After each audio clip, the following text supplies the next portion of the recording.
In today's tutorial, we shall learn how to use the screen clipping and screenshot tool in PowerPoint. So basically, the screenshot tool snapshots an opened application like the command prompt.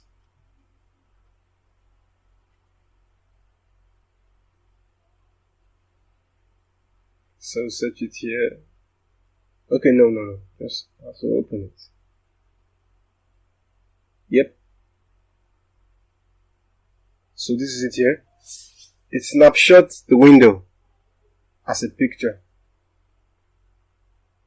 You can increase the size, tweak some settings just the way you can edit a normal image.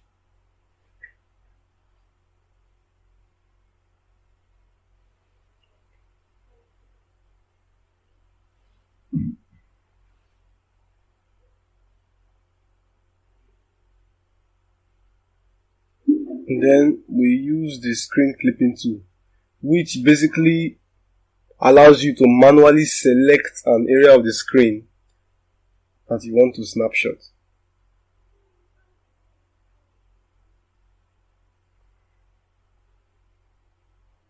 So this is the product of screenshot, and this is the product of screen clipping.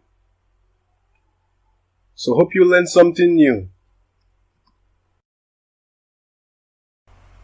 Please like and subscribe if you find this video helpful.